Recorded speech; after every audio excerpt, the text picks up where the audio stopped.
사진 한 컷으로 역사를 본다. 안녕하세요. 히스토리 한 컷입니다. 오늘도 사진 한 컷을 통해서 대한민국의 근현대사를 이야기해 보겠습니다. 우리가 보통 뭐 좋은 거 보면 네. 기억하려고 사진 찍잖아요. 아, 이건 찍어야 돼 이러면서 매번 휴대폰을 꺼내가지고 사진을 찍는데 요즘엔 약간 너무 많이 찍으니까 사진첩을 봐야지만 내가 이런 걸 찍었었구나 하면서 기억을 더 못하게 되더라고요. 그런 경험 있지 않으세요? 어쩐지 가끔 휴대폰 사진첩을 볼 때면 내가 이때 이랬다고? 할 때가 있어요. 그러니까 내 기억엔 없고 또 사진에만 있는 기록인 셈이잖아요. 제 기억을 확인하려면 저는 핸드폰을 꼭 뒤져봐야 돼요. 그렇죠. 요즘에는 거의 기억을 대신하는 것 같아요, 사진이. 네, 그리고 뭐 메모 대신도 약간 사진이 먼저인 것 같고, 사실 지금 이제 그런 시대가 된 것 같습니다. 네. 그러니까 그만큼 우리가 잊지 말아야 하는 중요했던 순간들은 사진을 한 번 더 가까이서 보는 게 얼마나 중요한지 이 프로그램을 하면서 느껴요. 자, 그럼 지금부터 히스토리 한 컷, 최초의 한 컷을 만나보도록 하겠습니다.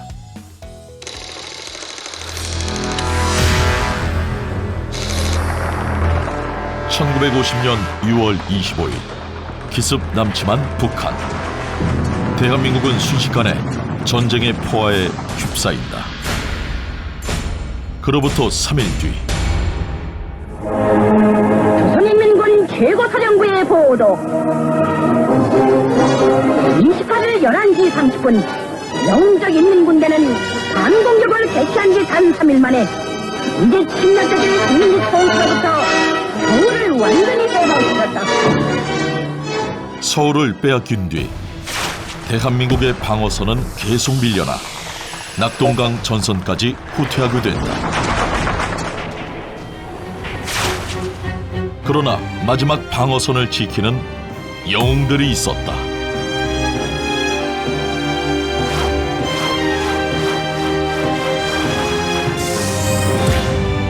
히스토리 한 컷. 네, 오늘의 한 컷. 이게 참 마음이 좀 복잡해지는 그런 한 컷인 것 같아요. 앞에는 군인들이 이렇게 앉아 있고 뒤에는 교복을 입은 거죠. 교복이구나. 뭐 조회 시간인 것 같기도 한데 근데 좀 그런가? 특이한 게 헬멧을 쓰고 네. 군복으로 옷을 갈아입으려고 하는 상황 같기도 해요. 남자들은 다 군복을 갈아입은 것 같고, 그리고 뒤에 뭐 여학생들은 그대로 이제 교복을 입고 여학생도 서 있는. 있어요?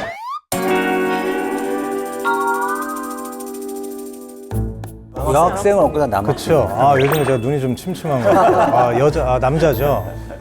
이 사진은 6.25 전쟁 당시에 이 학도병으로 전쟁에 참전하셨던 지금은 고인이 되신 박양호 선생님의 가족께서 전해준 사진이신데요. 당시 서울 소재의 학교 학생들이 용산고등학교에 이 학도병으로 지원하기 위해서 모여있던 사진이라고 합니다. 그래서 자세한 내용은 알려지지 않고 있는데 사진에서 볼 때 우리가 짐작할 수 있는 거는요, 아까 말씀하신 것처럼 학생이었던 학생들이 이제 막 군복과 장비를 지급받아서 군인처럼 앉아있고 뒷면에 보이는 학생들이 자신들의 차례를 기다리고 있는 사진인 것 같습니다. 그래서 지금까지 펜과 교과서를 들고 공부했던 학생들이 전쟁으로 인해서 교복 대신 군복을 입고 총과 무기를 들고 있는 그런 당시의 현실을 그대로 보여주고 있는 사진이라고 생각합니다. 부모님이 아직까지 보살펴줘야 되는 나이인데 갑자기 군복을 받아들면 머릿속에 무슨 생각이 들까요? 그러니까 저도 딸밖에 없어서 내 자식을 뭐 군대를 일단 보내거나 아니면 저런 상황에 느껴보진 못하겠지만 대략 어떤 심정일까라는 생각은 들어요. 우리 박사님 아드님 네, 계시잖아요. 저희 아이가 사실은 첫째 아이가 한 10개월 전쯤에 병역 준비역에 편입이 됐다고 병무청에서 통지서를 받았어요. 뭔지 아시죠? 이거 왔구나. 그러니까는 이제 내년부터 1년 후에 신중험을 받을 수 있죠. 그러고선 군대를 갈 수가 있는. 지금 당장은 아니지만. 네, 그래서 그거를 한 10개월 전에 받았는데, 근데 그거 받고서는 놀렸어요, 처음에 애 앞에서는. 야, 너도 이제 남자 되는구나. 이제 철 좀 들어라. 막 이러는데. 진짜 못된 엄마. 아니, 근데 마음에 들어. 근데 그날 밤 제가 혼자서 진짜 펑펑 울었어요. 그것만 받고도. 네, 그래서 이게 너무 나한테 미안하고 고맙고 막 안쓰럽고 이게 막 북차올라서 근데 그것만으로도 제가 그런데 그렇죠. 지금 전장에 아이를 보내는 엄마 심정은 할 수만 있으면 내가 대신 나가서 총알을 맞고 싶다 심정이 들어요. 이게 엄마의 마음이다. 네. 그래서 이 박양원 선생님 가족분께서 해주신 말씀에 따르면 생전에 이제 저 사진에 대해서 좀 말씀해 주셨나 봐요. 근데 저 사진 속 학도병들이 뭐 누군지 확인할 수도 없고, 그리고 당시 그분들이 전쟁에서 살으셨는지 돌아가셨는지도 알 수 없다. 그러면서 저희가 이런 표현을 많이 쓰잖아요. 당시 6.25 전쟁 때 학도병들이 이름도 남기지 못하고 포화 속에서 나라를 위해 사라져갔다. 이런 얘기를 많이 하는데, 이 사진 한 장에 지금도 우리 사회가 반드시 기억해야 되는 이 나라를 위해서 목숨을 바치신 이름 모를 학도병들에 대한 우리 사회의 기억이 저장되어 있는 사진이라고 생각을 합니다.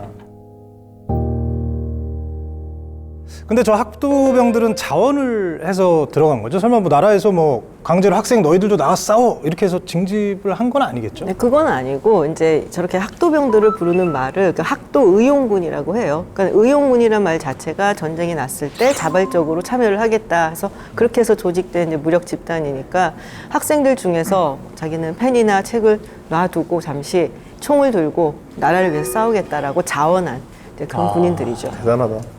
그렇게 뭐 6.25 전쟁 다룬 영화들 보면 이렇게 징집하는 장면들이 종종 나오잖아요. 그래서 징집 자체는 있죠. 전쟁이 발발했고 전쟁에 대한 싸움을 이어가야 되니까 이제 징집 또 강제 징집 과정이 있었고요. 다만 이제 징집 연령 자체가 18세, 18세, 18살이었으니까 학생들은 이제 대상일 수가 없죠. 대상일 수가 없고요. 다만 이제 전쟁이 일어나니까 이 급박한 상황 속에서 내 나라를 지켜야 되겠다라고 하면서 이제 분격하면서 일어나는 이제 요즘 말로 표현하면 이제 청소년들이 있는 거죠. 그래서 이제 그 친구들이 자발적으로 이제 조직을 이루거나 아니면 개별적으로 이제 입대를 하게 되고요.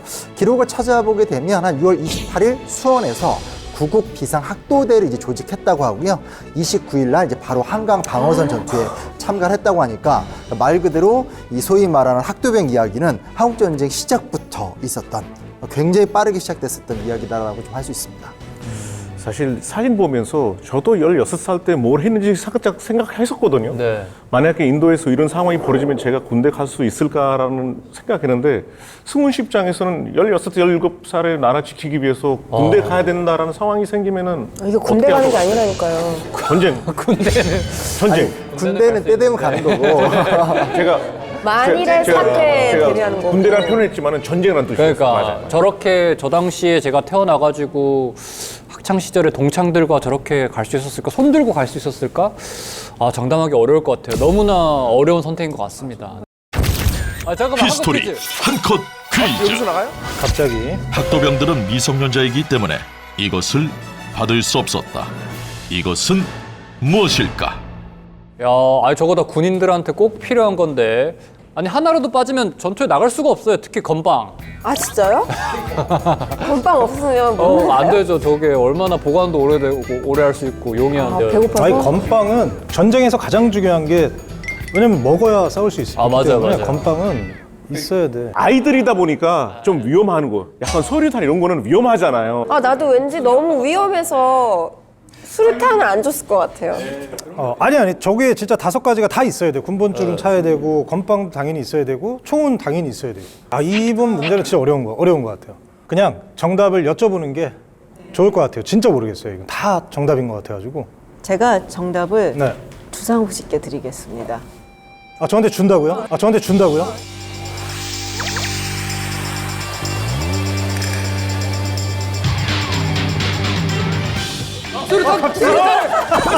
수류탄을 갑자기 전방수차. 아유 럭키 아유 진짜. 아 이게 정답이에요? 네, 이게 정답입니다. 이게 뭐지? 무전기? 아. 군번줄입니다. 군번줄. 오. 군번줄. 야, 군번줄. 빠딱빠딱. 왜 군번줄을 전쟁터에 나갔는데 군번줄을 안 줬죠? 학도병 같은 경우는 아까도 말씀을 드렸지만 만 18세 미만이잖아요. 그러니까 정규군이 될 수가 없는 거죠.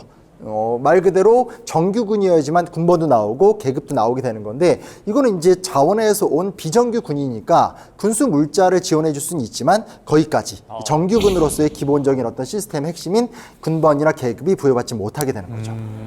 아까 형님 말씀대로 저도 군대 안 가서 잘 모르겠는데 영화 보면은 딱히 군번이 되게 중요한 역할을 하잖아요. 이렇게 잘못될 경우에 뭐 신문 확인할 수가 있는데 지금 맞아요. 이거 없는 경우에 신문 확인 어떻게 한 거예요 그러면? 근데 학도의용군 신분증은 있었대요. 근데 그거를 모두가 발급받던 건 아니고 일부만 이제 발급을 받았고, 근데 문제는 이 신분증이라는 게 전쟁 중에 잃어버리기도 쉽고 그치.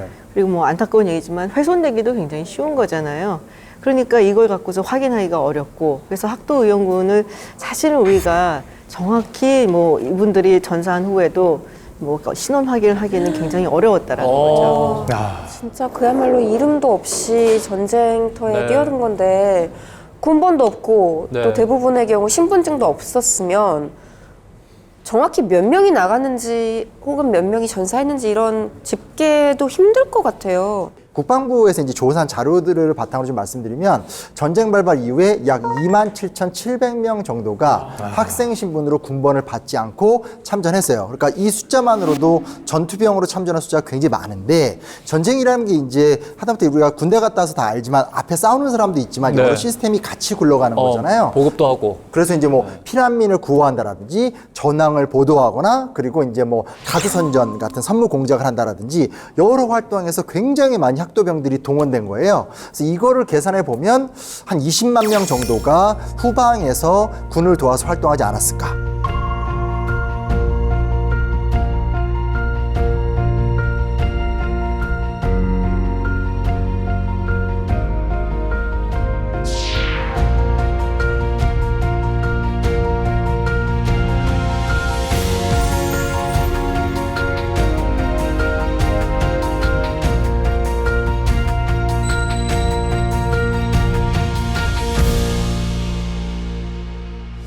지금부터는 학도병들의 희생을 기억해야 하는 결정적인 전투 이야기를 좀 해볼 건데요. 먼저 이제 이야기해볼 전투. 지금 배경이 바뀌었습니다. 여기 이제. 학교인데요? 지금 학교 학교. 운동장인데 지금. 오늘 숙제 안 했는데. 야, 럭키 나와. 손바닥 대. 손바닥 대. 무슨 학교지? 아, 여기는 1950년 8월 11일에 포항 여중입니다. 포항여중 이 중학교에서 또 이렇게 비극적인 전투가 있었던 거예요? 그쵸, 이른바 저기 지금 학교 약간 손상된 거 맞죠? 아니 손상은 아니고 앞에 약간 진지를 구축해 놓은 것 같아요. 앞에 전투용으로. 아, 저기 뭐 드론에 저게 뭐죠? 앞에 포대가 있고. 네, 진지를 포대가 있고. 이 전투를 대비해서 일부러 좀 구축을 뭔가 해놓은 것 같습니다. 지금 전투 준비를 하고 있는 것 같아요. 이른바 포항 여중 전투. 네. 당시에 이 포항 여중을 지켜낸 게 낙동강 전선에서 굉장히 중요한 일이었다고 해요. 근데 포항 여중을 지켜낸 인물들이 바로 이분들입니다. 한석대 대비가 지금 오고 있다. 싸우자! 학도병은 군인인가 군인이 아닌가? 학도병은 군이다! 학도병은 군이다! 학도병은 군이다! 학도병은 군이다! 학도병은 군이다! 학도병은 군이다! 학도병은 저 전투가 바로 그 포항 여중 전투입니다. 한 70명 정도의 학도병이 10시간 넘게 백병전까지 마다하지 않고 북한군을 끝까지 막아낸 그런 전투인 거죠. 너무 훌륭하다. 이게 뭐 영화로 좀 최근에 화제가 되긴 했는데 좀 생각보다 좀 중요한 사건이고 중요한 전투예요. 그래서 영화가 좀 화제가 된 것도 좀 되게 감사하게 생각하는데 정확히 말씀드리면 71명의 학도병이 무려 11시간 30분 그러니까 근 12시간 동안을 계속 싸웠던 싸움이고요. 시기로 따지게 되면 1950년 8월 초에 이제 북한군 5사단이 드디어 영덕에서 동해안을 따라서 남하를 계속하고 있었던 상황이고요.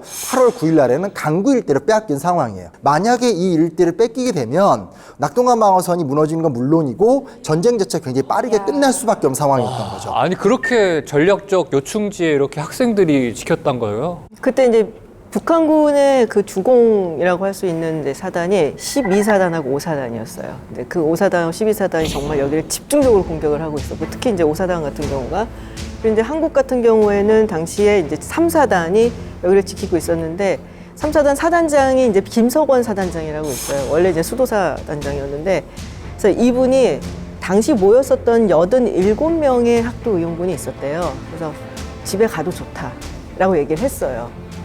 근데 그 중에서 71명이 남은 거예요. 집에 안 가고 우리는 여기서 지키겠다. 그래서 이제 이들한테 당시 M1 소총 그리고 실탄 250발 이렇게 이제 가지고 온 거예요. 그래서 그리고서는 이제 슬슬 이제 준비를 하고 이제 진영을 짜고 이제 훈련을 조금 하고 총기 뭐 정비도 좀 하고 기다리고 있었던 거죠. 전투가 8월 11일이었는데 네, 8월 10, 그쵸. 그러니까 하루 전날 전투 전날에? 준비를 그렇죠. 한 거네요. 그렇죠. 아, 듣는 것만으로도 너무 막 소름이 돋는데 사실은 이럴 때 갑자기 하늘에서 헬리콥터 조명이 확 비추면서 막 지원군들이 막 도착해주고 영화에서는 그래야 될 것 같은데 이 무서운 현장에 그 어린 학생들 학도병 71명밖에는 없었다는 거예요. 근데 이제 인민군도 딱 보니까 여기 학생들밖에 없는 것 같잖아요. 그러니까 투항하면 살려주겠다라고 이제 심리전을 하죠. 근데 단 한 명도 투항을 안 해요. 그러니까 애들이 어려 보이니까 네. 말로 한번 설득해 보려고 했는데도 어쩌면 그렇게 다들 포기를 안 했을까?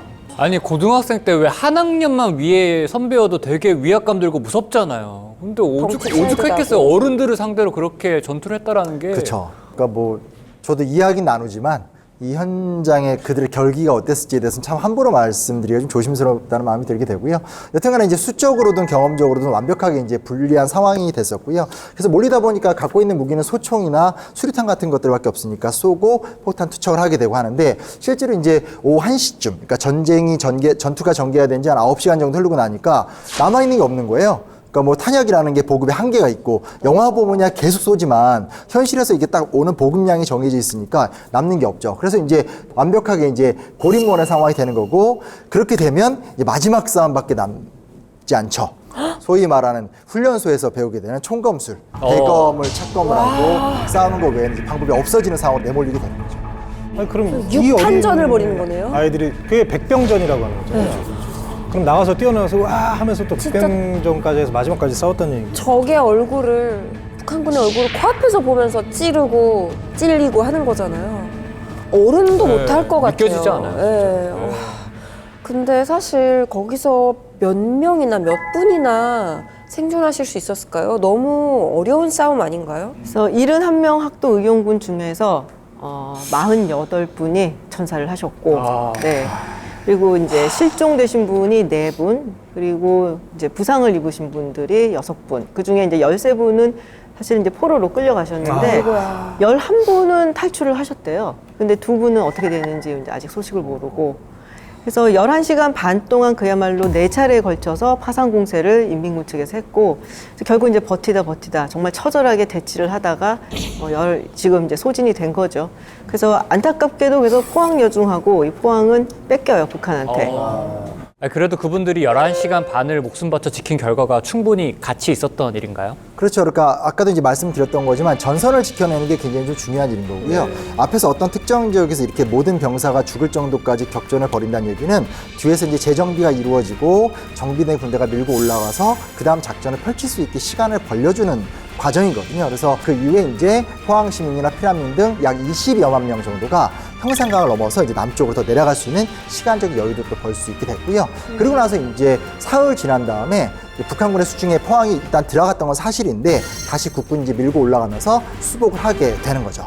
근데 아까 이 학교를 봤을 때는 제가 그냥 평범한 학교라고 생각이 들었었는데 이야기를 듣고 나니까 그러니까 친구들하고 이렇게 뛰어놀아야 되는 운동장 그리고 교실에서 꿈을 키워야 되는 이 학교가 얼마나 처참했는지 피바다가 됐던 거잖아요. 그러니까 지금은 예사롭지 않게 보여요. 그러니까 알고 계셨던 분도 계시겠지만 또 이 프로그램을 통해서 다시 한번 마음속으로 좀 기억해 주셨으면 참 좋을 것 같아요.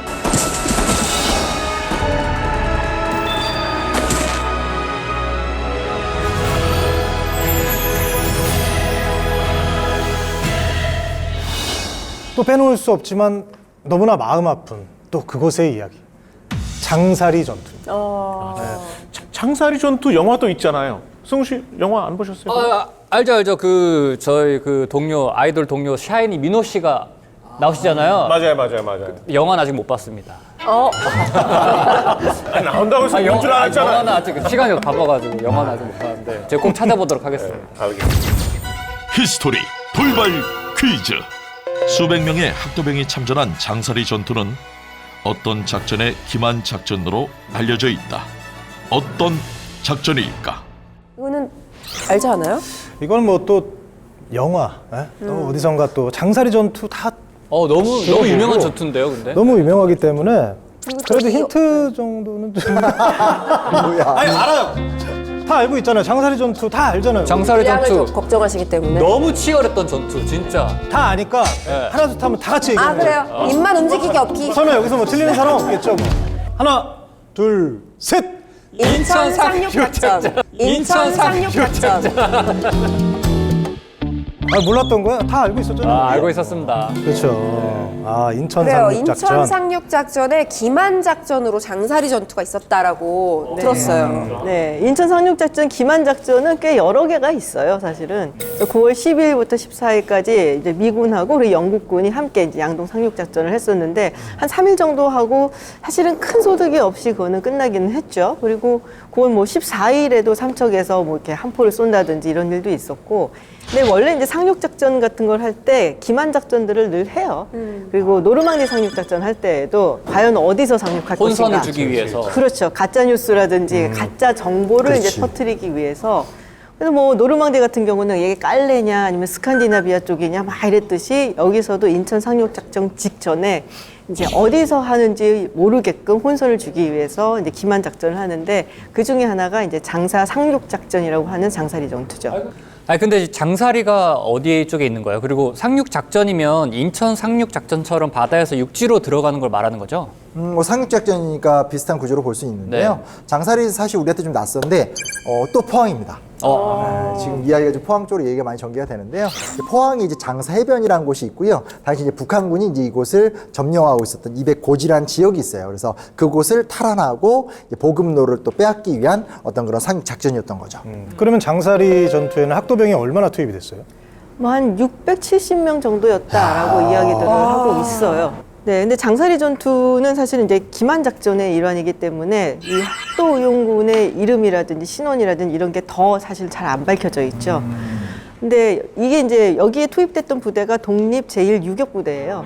근데 이거를 이제 이 유격부대를 만들었었던 분이 이제 이명흠 대위라고 지금은 이름을 아마 바꾸신 걸로 알죠. 제가 이종훈으로. 근데 이분이 아무리 봐도 병력이 너무 부족해서 안 되겠는 거야. 그래서 이거는 유격대가 필요하다. 그래서 이제 상부를 막 설득을 해서 유격대를 내가 만들겠다라고 하는 거예요. 그래서 대구역 광장에 가서 모집을 했대요. 네, 자원하라, 유격대 만들겠다. 그래서 막 얘기를 했는데 너무 많이 왔대요, 사람이. 그래서 그 중에서 신체 건강하고 그리고 좀 담도 세 보이고 이런 사람들 이제 골라갖고 한 200명. 그리고 이제 밀양에서도 한 560명 정도를 또 다른 분이 또 모집을 해서 네, 그래서 한 772명으로 총 이제 구성을 해서 참전을 했는데 그 중에 한 80%가 학도병이었다. 그래서 이제 한 670명 정도가 되지 않겠냐라고 하고 있죠. 772명 중에 600명이면은 거의 진짜 학도병 부대. 그러네. 이게 훈련 일수는 어땠어요? 길었나요? 당연히 짧을 수밖에 없죠. 학도병을 동원할 정도의 상황이라면 체계적인 훈련을 진행한다는 건 말도 안 되는 이야기예요. 너무 긴급하니까. 그렇죠. 네. 그래서 실제로 한 2주 정도? 그러니까 입대한 지 2주에서 뭐 최대한 18일? 그러니까 뭐 14일에서 18일 정도 훈련 받고 바로 이제 상륙작전에 투입이 된 거죠. 아니 근데 상륙작전이라는 게 인천 상륙작전도 당연히 마찬가지고 이제 성공하기 힘든 작전이잖아요. 네네. 그리고 누구보다도 숙련된 군인들이 해야 될 것 같은데 이렇게 꾸려서 이게 되나요? 성공하는 상륙작전이 이렇게 많지가 않아요. 원래 전쟁사를 보면은. 그래서 보통은 공격하고 이제 수비하고 한다면 3대1로 공격수가 많아야 되거든요. 상륙작전은 그거 외에 더 많아야 되고 사실은 이제 그 제공권을 좀 가지고서는 전투기가 공격을 같이 해주고 업무를 들어가 있는데 그런 게 하나도 없었어요, 여기서는. 그러니까 어쨌든 이제 이 당시에 가장 좀 중요했었던 상황은 방어선 자체를 튼튼하게 만들고 지켜낸다라는 것이 핵심적인 사안이었었고 우리가 이제 앞에서 계속 나눴던 이야기지만 미군 측에서도 준비가 되어 있지 않은 상태 그리고 한국군의 훈련 수준도 굉장히 좀 부실했었던 상황이었었기 때문에 핵심적인 병력 자원 자체는 이제 방어선을 지키는 데다가 투입을 많이 할 수밖에 없는 상황인 거죠. 시간이 없고. 그러니까 쉽게 말하면 핵심 방어선도 지금 군대가 부실한데 이런 어떤 특수작전을 하는 데 있어서 여기 어떤 특수부대를 보낸다? 이 당시 이게 불가능한 이야기라는 걸 좀 전제를 좀 보면 좋을 것 같고요. 그러니까 말 그대로 정말 이제 그 일본에서 들어오는 미군의 자원을 기다리고 버티는 상황이었기 때문에 정말 이제 운영할 병력 자원 자체가 없었다. 요거 좀 기억하시면 좋을 것 같고요. 그러니까 말 그대로 이제 어떻게 보면 이제 조금 나쁜 말이지만 건바이건, 그러니까 빨리 사람들 모집해서 바로 짧게 훈련시키고 기초 군사 훈련 끝나면 군인 만들고 뭐 이런 식의 이제 작업들이 계속 진행이 된 거고요. 그러니까 이제 아무래도 뭐 10대 청소년들이 대다수인 부대로 운영을 했다는 것 자체가 지금 우리 입장에서는 이거 정말 너무나 비인간적이고 네. 뭐 요즘 같으면 사실 불가능한 말이 안 얘기죠. 되죠. 뭐 바로 네. 인권유린 이런 이야기 나올 상황인데 그만큼 좀 상황이 좀 급박했었던 상황이고 장사 상륙작전 하지 않았으면 낙동강 전선 자체를 또 꾸리는 데 또 문제가 생길 수 있다는 것도 또 고려를 해볼 수밖에 없는. 제가 가장 좀 화가 나는 부분이 전투에 참여한 학도병들이 이게 얼마나 위험한 작전이었는지를 아예 몰랐다고 해요. 그리고 인천 상륙작전의 기만 작전이었다는 것도 전투가 다 끝나고 나서야 그때서야 이런 거였구나 그때 알았다고 합니다. 작전의 이제 공식 명이 작전 명령 174호예요. 근데 학생들은 몰랐다고 하셨잖아요. 네. 실제로 거기에 이제 투입이 돼야 되는 부대원들은 잘 몰랐던 거예요. 뭘 하는 건지. 이제 오로지 알고 있었던 사람은 이 부대를 끌고 있었던 이명음 대위만 알고 있었죠. 그래서 상부에서 그 지시를 받고서는 말도 안 되는 소리 하지 마라. 상륙작전 어떻게 유격대가 하냐. 훈련도 제대로 안 돼 있고 그럼 가서 죽으라는 얘기다. 그래서 저는 그렇게 못한다라고 버텼는데 이제 얘기를 한 거죠. 여기서 버텨주지 못하면 무너진다. 그래서 결국에는 이제 그걸 받아들고 자기만 이제 알고 있고 여기 이제 뭐 의용군이라든지 또 유격대는 잘 모르고 그냥 어딘가 우리가 전투에 투입이 되는 거냐 그것만 알고서 간 거예요. 그래서 이제 당시에 이제 영덕에서 포항 쪽으로 올라가는데 석탄을 싣고 날랐었던 문산호라는 배가 있어요. 그래서 거기에 이제 타고 전부 다 출정을 한 거죠 그때. 그래서 굉장히 비극적인 거예요 사실은. 아니 근데 이 뭣도 모르는 학도병들을 이 해안에 그냥 상륙 작전을 시켰으니까 이거 피해가 진짜 엄청났을 것 같은데.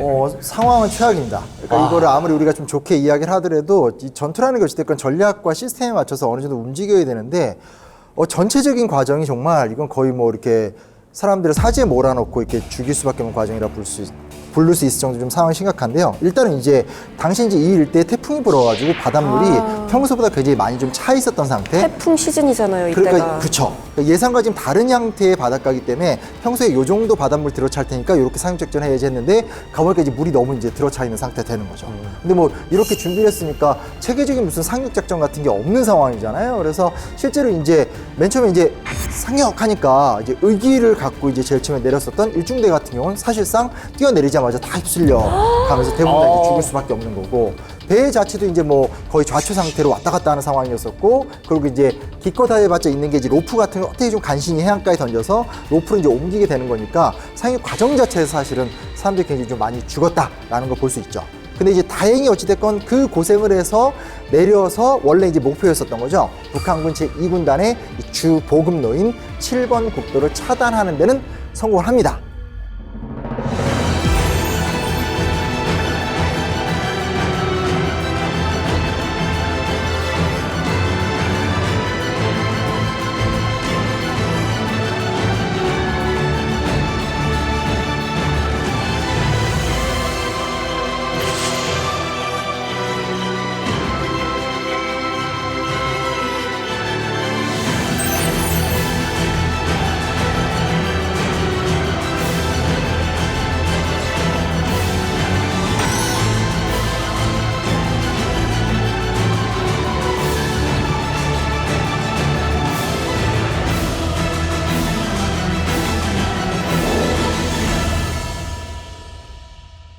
진짜 인천 상륙작전을 우리가 기억하고 뭐 알고 있는 뭐 그 정도까지는 아니더라도 그래도 이 프로그램 통해서라도 이 장사리 전투는 꼭 좀 기억을 해 주셨으면 좋을 것 같아요. 해 주시면. 나중에 전쟁이 끝나고 나서 이 772 유격 동지회가 만들어져요. 이 장사 상륙 작전에 참전했었던 이제 전우들 이제 중심으로 해서 만들어졌는데 그때 메가더 장군이 편지를 보내요. 772명의 그 유격대원들의 충성스럽고 헌신적인 그들을 충성스럽고 헌신적인 전우로서 나는 영원히 기억하겠습니다라고 이렇게 딱 못 박아서 글을 보내요. 그래서 정말 의미가 있었던 전투였다. 진짜 우리도 영원히 기억해야겠어요. 그리고 그 포항여중 참전 학도병들에 대한 소식을 하나를 더 전해드리자면 2011년에 강원도 철원군 육군 제3보병사단에서 그 포항여중 전투에 참여했던 학도병 5명에게 명예군번을 수여를 했다고 합니다. 네. 학도병이 명예군번을 받는 일은 이번이 처음이라고 하는데요. 국가를 위해서 목숨 바쳐 헌신했던 군인들의 명예 회복은 우리 모두의 몫이 아닐까 싶습니다. 너무나 늦었지만 저희가 뭐 여기서 해드릴 수 있는 거 너무나 감사하다. 예, 그런 의미로 크게 그냥 박수 한번. 아, 좋아요. 박수. 감사합니다. 감사합니다. 네.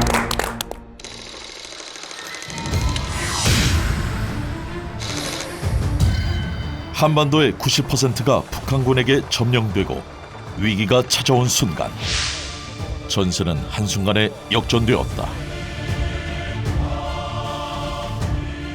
메가더 장군의 지휘하에 시작된 인천 상륙작전. 5,000분의 1, 불가능에 가까운 작전이 성공했다. 이 기세를 몰아 유엔군과 국군은 북한군을 격파하며 북으로 전진했다.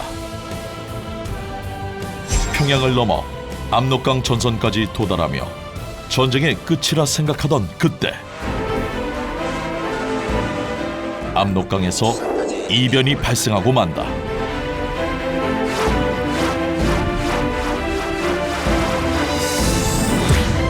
히스토리 한 컷. 자, 오늘의 히스토리 한 컷 두 번째 컷이 공개가 됐는데요. 뭔가 굉장히 사람들이 축제 분위기인 것 같아요, 지금. 근데 6.25 전쟁이 한창일 때 아닌가요, 저 때가? 근데 전쟁통에 저렇게 신나서 얼씨구 좋다, 춤추면서 좋아한다는 게 이상한데, 뒤에 보니까 좀 약간 그리스 로마 신전처럼 약간 서구적인 건물인 것 같고, 저 어디지, 저기가? 근데 잘 보면은 확실하게 한국 사람 같지는 않아요. 한국 사람 아니에요? 한국 사람 아니고, 그리고 위에 손금에 약간 별 모양처럼 보이지 않아요? 모자에. 뭐가 있네, 로고가. 중국 사람인가? 중공군? 뭔가 북한군이나 중국군인 것 같은데, 네. 근데 그들이 저 시기에 저렇게 좋아할 일이 뭐가 있을까? 지금 인천 상륙작전 이후고 이미 압록강까지 우리가 도달을 했는데 그렇죠. 북한이 좋아할 시기가 아니죠. 아니, 지난번에 또 이런 조작된 사진들 있잖아요. 약간 프로파간다 사진 아니에요, 또 이거? 프로파간다? 합성. 우리 아직 지지 않았다. 그럼 우리 대한민국 군인인데 거기다 별을 합성했다? 지금 저 사진을 보면 과연 배경과 등장인물들이 과연 누구인지가 상당히 궁금해지는 그런 사진인데요. 저 배경에 보이는 곳은 여러분 기억하시겠지만 중앙청이라고 불렀던 예전에 조선총독부 건물입니다. 기억 못하는 기억 분도 못하는 계실 사람도 여기 거예요. 많은 것 못 보신 분들 허물기 전에 저 있었어요. 저는 책으로만 봤습니다. 예. 저 처음 들어봅니다. 이 조선 총독부 건물이 지어질 때 이 서구의 건축 양식을 따라서 지었기 때문에 저런 마치 신전의 기둥 같은 저런 건축물이었던 겁니다. 그래서 지금은 일제 잔재 청산 때문에 사라졌고요. 그래서 지금 저 앞에 있는 이 인물들은 중국군이에요. 우리가 서울을 다시 탈환을 하고 우리가 계속 북진을 하다가 중국군이 몰려오면서 저희가 다시 서울을 내주게 되었거든요. 이 중앙청이 당시에 서울이라는 공간의 중심부였습니다. 즉 심장부와 같은 곳인데 이 서울의 중심을 다시 탈환을 하는 그런 상징적인 공간이었기 때문에 그곳에서 저렇게 환호를 하면서 자신들이 승리했다는 그 장면을 즐기고 있는 그런 사진입니다. 압록강에서 히스토리 한 컷 퀴즈. 이 사진은 1951년 6.25 전쟁 중 서울 중앙청 앞에서 춤을 추고 있는 중국군의 모습을 촬영한 것이다. 과연 이 사진이 찍힌 날은 몇 월 며칠이었을까? 알잖아. 어떻게 맞춰? 너무 어려운데요? 보기가 있어요. 보기가 있네요. 다 1월 1일, 2일, 비슷한 3일, 날짜네. 4일. 와, 1월 1일 신년 호호 하면서 춤추는 이 거예요. 문제가 가면 갈수록 쉬운 듯 굉장히 어려워요. 어려워요. 사진을 보고 자, 며칠일까요? 어떻게 1월 알아요? 1일일까요? 어떻게 2일일까요? 알아요? 3일일까요? 이게 1월 1일 같기도 하고. 1월 1일 날 이제 해피뉴이어 행사를 한번 찍었다. 네. 그렇지 않을까라는. 밤을 샌 거예요. 12월 31일부터 밤을 새고 자정 지나서 이제 아침까지 논 거예요. 저 중에 정답이 있나요? 정답 있고요. 제가 힌트를 드릴게요. 그래요? 네, 저기서 숫자만 떼갖고 한번 읽어보시면은 숫자? 네, 이거하고 탁 와닿는 게 있으실 거예요. 숫자식으로 11, 12, 13, 14 이런 식으로 14. 정답이요. 정답 나왔어. 정답 나왔어. 뭐야? 방금 딱 힌트 네. 14. 14. 일사후퇴. 정답 4번. 저 일사후퇴요. 일사후퇴. 맞잖아요. 선생님 맞죠? 럭키 맞죠? 아니에요? 정답은 이제 1951년 1월 4일입니다. 사실 뭐 워낙 많이 이야기하는 거고 한국 사람이라면 다 알죠. 일사후퇴. 우리가 다시 서울을 뺏겼다. 그리고 전쟁은 국제전이 됐고 중국군이 드디어 쳐내려왔다. 뭐 보통 이렇게 이야기하고요. 사진 이제 보시다시피 이제 일사후퇴가 일어났던 바로 그날 찍힌 사진이고요. 서울을 점령한 이제 중국군의 즐거워하는 모습들을 찍은 사진이라고 할 수 있습니다. 저 사진을 찍은 날이 1월 4일이잖아요.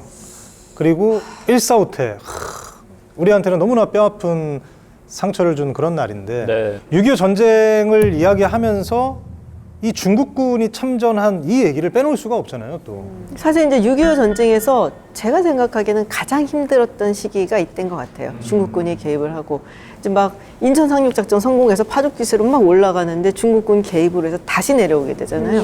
그래서 38선 이남으로 내려가고 뭐 서울도 다시 뺏기고 이러면서 굉장히 상실감뿐만이 아니라 이제 뭐랄까 그 이후에 이제 미군들도 굉장히 사기가 많이 저하가 됐었다라는 얘기가 있어요. 그런데 일사후퇴 이야기를 우리가 하려면은 그보다 3개월 전 이야기로 돌아가서 시작을 해야 됩니다. 3개월? 10월 4일? 잠깐만. 저 깃발을. 저게 뭐예요? 아, 저기 중국군 와. 깃발. 야. 압록강. 와. 끝이 없어요. 왜 이렇게 엄청 많다 이거. 숫자 봐. 와. 근데 이게 어떻게 저는 지금 너무 놀란 게 이게 동영상으로 이렇게 다 찍혀 있어요. 와 진짜 많다. 사진이 아니라 동영상이에요. 저렇게나 많이 참전했구나. 뭐야 이거? 전쟁터예요? 뭐야? 오! 여기 어디야? 야, 바뀌었습니다. 압록강변이에요? 야, 근데 퀄리티 대박이다. 겨울인가 봐, 한겨울. 강물이 다 얼어 있어요. 지금 이게 지금 1950년 딱 10월 얼어붙은 압록강. 압록강. 저희가 지금 거기 와 있는 겁니다. 지금. 압록강은 오나 봐요. 엄청 추운데. 야, 근데 10월에 이렇게 압록강이 꽁꽁. 그리고 막 검은 연기도 치솟고 있고. 아 근데 저 얼어붙은 압록강을 그 수십만의 중국군이 걸어서 건너왔다는 거잖아요. 아 근데 중국군은 왜 갑자기 온 겁니까? 아무리 그래도 중국이 참전을 결정했을 때 그 압록강을 건너던 그 당시는 이미 유엔군이 6.25 전쟁에서 거의 승기를 잡고 네. 이길 것을 확신하고 있을 때 아니었나요? 네, 맞아요. 그러니까 6.25 전쟁 터지고 나서는 이제 북한군 쪽이 쫙 밀고 왔잖아요. 그래서 낙동강 방어선까지 정말 파죽지세로 밀고 왔는데 인천 상륙작전이 성공을 하면서 그리고 이제 9월 28일에 서울을 수복을 하죠. 그래서 쫙 밀고 올라간단 말이에요. 그래서 막 압록강까지 이제 국군 제1군단이 막 가요. 네. 그러니까 이제 정말 다 끝났다. 원산도 우리가 점령을 했다. 막 이러고 있는데 갑자기 지금 이제 인민지원군이란 이름으로 중국군이 26만 군을 보내서 지금 참전을 한 거라서 사실 우리한테는 거의 통일을 이룰 수 있는 순간이었는데 진짜 굉장히 코앞에서. 원통스러운 맞아. 순간이에요.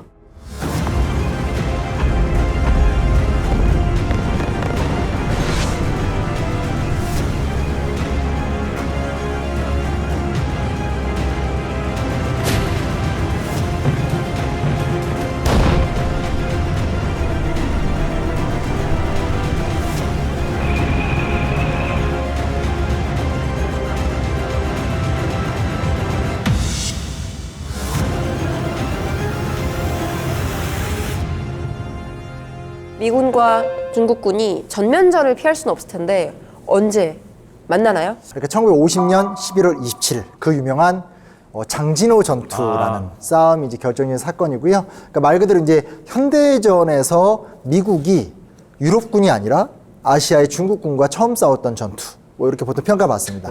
그 전에도 작은 교전들이 있었었는데 이제 그런 것들보다 이제 전면적으로 이제 두 부대가 충돌했다고 보면 좋을 것 같아요.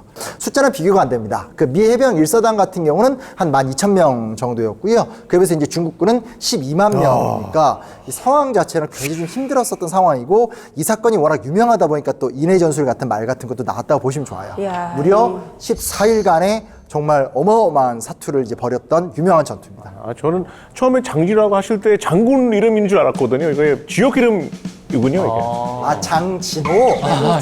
장씨인 줄 알았어요. 이름은 진호이고 그렇게 잘 될- 어울리잖아요. 장진호 장군.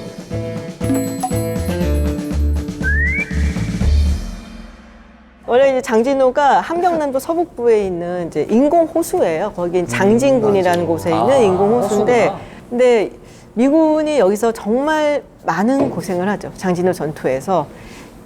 여기가 미국 전쟁사에서 미국이 가장 고전한 전쟁 중에 하나로, 이제 전투 중에 하나로 기록이 되어 있고요. 여기가 개마고원 입구거든요. 오, 개마고원. 뭐가 생각나세요? 개마고원 하면. 이 한반도에서 제일 추운 지역 아닌가요? 네, 그러니까 엄청나게 추웠다고 해요. 그때 또 그 해가 또 굉장히 추웠다 그러더라고요. 꼭 그럴 때 추워요. 그럴 때 꼭 싸워. 꼭 싸워, 그럴 때. 그래서 장진호 전투는 역사상 그 가장 추운 곳에서 벌어진 3대 동계 전투 중에 하나입니다. 그 정도로. 아, 이 세계 3대 동계 전투라는 게 있어요? 네. 이제 하나가 독소 전쟁에 있었던 스탈린그라드 전투고, 또 다른, 예, 엄청 춥죠. 말만 들어도 춥죠. 맞아. 그리고 이제 두 번째가 모스크바 공방전. 이것도 춥다. 이것도 춥지. 네. 그리고 이제 장진호 전투. 이 장진호 전투 당시에 영하 30도였다. 아, 진짜요? 영하 30도?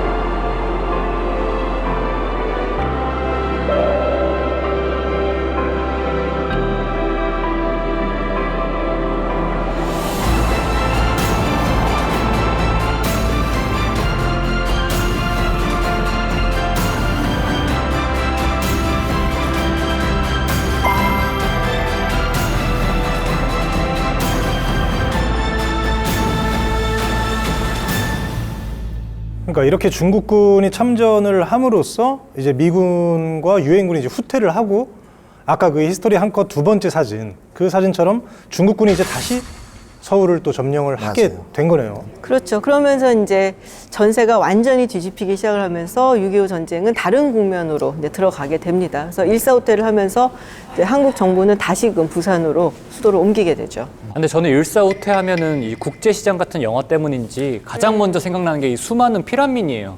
그 대사 있잖아요. 꽃분아, 여기 운동장 아니다. 여기 운동장이 아니다. 저 그 대사가 너무나 가슴 와닿을 정도로 너무나 가슴 아픈 이야기인데 그때 정말 이산가족이 많이 생겼다고 하더라고요. 예. 무엇보다 자기가 사는 고향을 모르고 하는 게 되게 불행한 일이잖아요, 이게 네. 사실. 근데 저는 개인적으로 왜 여기 사람들 남쪽으로 피난 가는 건가요? 그때 처음에 이제 6.25 전쟁이 일어나자마자는 우리가 좀 몰랐죠. 그래서 어리버리하기도 하고, 아유, 무서우면 여기 그렇게 빨리 오겠어? 하는 것도 있고, 그래서 서울에 남았던 사람이 많았어요. 근데 한 번 더 온다 그러니까는 예전의 기억이 있으니까 전부 다 도망을 가기 시작한 거예요. 그래서 이제 모두 다 이제 바리바리 싸갖고선 도망을 가는데 너무 많은 숫자가 움직이다 보니까 그 와중에서 손을 놓치기도 하고, 잃어버리기도 하고, 그래서 그때 정말 많은 이산 가족이 생겨났어요. 약간 TMI지만 저희 친할아버지도 그때 실종되셨어요. 아, 진짜요? 네. 친할아버지는 그때 실종이 돼서 이제 친할머니가 이제 혼자서 키우시고. 근데 진짜 우리들의 이야기 다 그런 맞아요. 주변에. 네. 아니 저희 가족사야, 다. 뭐 아버지 가족분들도 다 그때 이제 다 내려오신. 내려오신? 그러니까 고향이 다 그쪽이세요.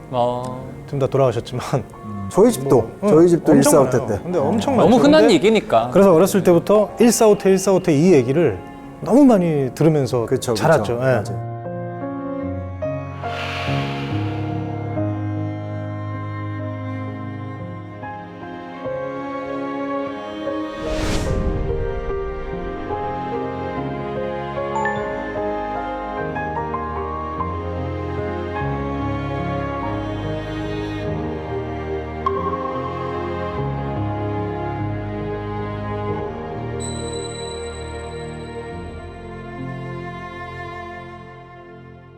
근데 진짜 우리가 이거 한국의 근현대사 하다 보니까 어느덧 약간 우리가 기억할 수 있는 시점까지도 왔고 얘기하다 보니까 우리가 정말 세계 유일의 분단 국가가 맞구나, 엄청난 아픔을 태생적으로 안고 있구나라는 생각을 새삼 하게 되는 것 같아요. 네, 자 이렇게 사진 두 장에 담긴 히스토리를 들어봤는데요. 오늘은 좀 다른 날보다도 더 유난히 좀 가슴 아픈 그런 역사를 들여다본 한 컷들이었던 것 같습니다. 네. 다들 이제 본 소감을 또 캡션 한번 달아봐야죠. 또. 오늘은 좀 위트 이런 거 없어야 될 것 같은데요. 네, 위트가 있을 수가 없는데. 저는 그냥 1번 사진 하겠습니다. 1번 영웅입니다. 영웅. 히어로. 네. 군인도 아니고 누가 등 떠민 것도 아닌데 그냥 나라를 위해서 아무도 알아주지 않는데 거기 나가서 목숨을 바쳐 싸웠다. 저 나이에. 그리고 죽을 각오를 하고 싸웠다. 아마 이런 게 우리가 말하는 영웅이 저런 분들이 영웅이 아닐까 하는 생각에서 저는 애국심 영역 1등급이라는 코멘트를 붙이고 싶습니다. 네. 우리가 또 지금 많은 학생들이 그 더 좋은 등급을 받기 위해서 정말 열심히 수시고 정시고 열심히 노력하잖아요. 근데 저 분들이야말로 정말 그 애국심 영역에 있어서만큼은 정말 1등급 아닐까 싶습니다. 저는 1번 사진을 보면서 바로 악상이 떠올랐어요. 악상이? 교복을 벗고 하고 뒤는 유유. 유유. 교복을 벗고 처음으로 만났던 저도 첫 번째 사진 다 첫 번째네. 네. 되게 순수한 아이들이잖아요. 그러니까 저희도 인도에서 항상 속담 통해서 많이 이렇게 배우거든요. 제가 어렸을 때 배운 속담인데요. A child is a father of man 라는 게 있거든요. 그러니까 우리가 어린아이를 보면서도 보고 배울 게 많다는 뜻인 거죠. 맞아요. 네, 이렇게 오늘은 다른 날보다 더 좀 가슴 아픈 우리의 역사를 되돌아보는 그런 시간이었던 것 같습니다. 네. 저희는 다음 시간 또 다른 대한민국의 역사적인 한 컷을 가지고 돌아오겠습니다. 감사합니다. 감사합니다.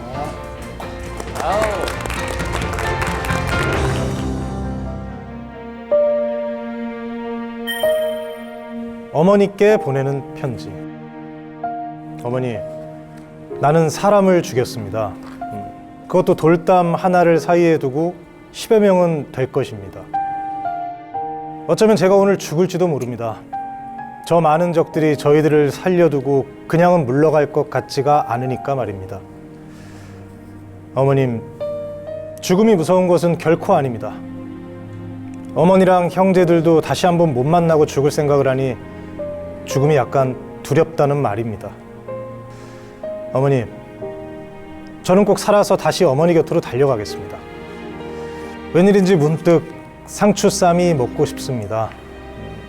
그리고 옹달샘에 이가 시리도록 차가운 냉수를 한없이 들이키고 싶습니다. 아, 놈들이 다시 다가오는 것 같습니다. 살아서 다시 또 쓰겠습니다. 어머니 안녕.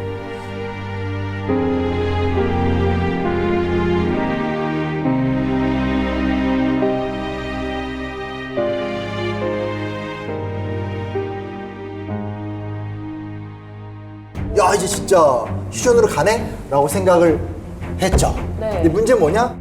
뭐지? 제가 이제부터 본격적 대두가 됩니다. 맞네. 야, 저희가 또 지금 어디예요? 역사 속 장소에 들어와 버렸습니다.